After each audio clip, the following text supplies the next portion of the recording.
പ്രാഥമിക സഹകരണ സംഘം സോഫ്റ്റ്വെയറുമായി ബന്ധപ്പെട്ട് താൻ ഉന്നയിച്ച വസ്തുതകൾ കഴമ്പുള്ളതാണെന്ന് ഹൈക്കോടതി കണ്ടെത്തിയെന്ന് കോൺഗ്രസ് നേതാവ് രമേശ് ചെന്നിത്തല. ടെൻഡറിൽ ഒരു അഴിമതിയുമില്ലെന്ന് പറഞ്ഞ മുഖ്യമന്ത്രിയും സഹകരണ മന്ത്രിയും ജനങ്ങളോട് മാപ്പു പറയണം. മുഖ്യമന്ത്രിയും സഹകരണ മന്ത്രിയും നട്ടാൽ കുരുക്കാത്ത നുണ പറയുന്നുവെന്നും രമേശ് ചെന്നിത്തല പറഞ്ഞു. 231 കോടിക്ക് ചെയ്യാൻ കഴിയുന്ന വർക്ക് ദിനേശ് ബി ഡി സഹകരണ സംഘം 735 കോടിക്ക് ചെയ്യുന്നു. എത്ര വലിയ അഴിമതിയാണ്! ഭരണത്തിന്റെ അവസാന നാളുകളിൽ വൻ അഴിമതിയാണ് നടക്കുന്നത്.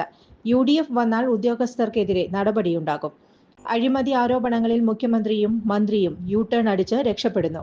പൂച്ച പാല് കുടിക്കുന്ന പോലെ ആരും അറിയാതെ അഴിമതി നടത്താനായിരുന്നു ശ്രമമെന്ന് രമേശ് ചെന്നിത്തല പറഞ്ഞു.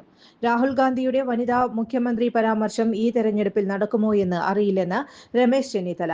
ഭാവിയിലെ കാര്യമാണ് രാഹുൽ ഗാന്ധി പറഞ്ഞതെന്നും രമേശ് ചെന്നിത്തല പറഞ്ഞു. UDF 100-ൽ അധികം സീറ്റ് നേടും. രാഹുൽ ഗാന്ധിയുടെ പോറ്റിപ്പാട്ടിൽ മുഖ്യമന്ത്രിക്ക് എന്താണ് പ്രശ്നം? 4 സഖാക്കൾ ജയിലിൽ കയറി. രാഹുൽ ഗാന്ധിക്കെതിരായ മുഖ്യമന്ത്രിയുടെ പരാമർശത്തിൽ ശക്തമായ പ്രതിഷേധം രേഖപ്പെടുത്തുന്നുണ്ടെന്നും മോദിയുടെ ഗുഡ് ബുക്കിൽ കയറാനാണ് മുഖ്യമന്ത്രിയുടെ ശ്രമമെന്നും രമേശ് ചെന്നിത്തല വിമർശിച്ചു. ചുരുങ്ങിയ ചിലവിൽ വീട്ടുമുറ്റത്തെ വിളക്കുകൾ സംഗീതത്തിനൊപ്പം നൃത്തം ചെയ്യും. പകൽ പോലെയുള്ള വെളിച്ചവും ഒപ്പം കളർഫുൾ ആകുന്ന മൾട്ടി ഫംഗ്ഷണൽ ഹാർഡ് ഡോർ ലൈറ്റുകൾ.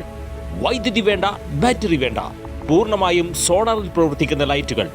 കൂടുതൽ വിവരങ്ങൾക്ക് വിളിക്കേണ്ട നമ്പർ 9447132148.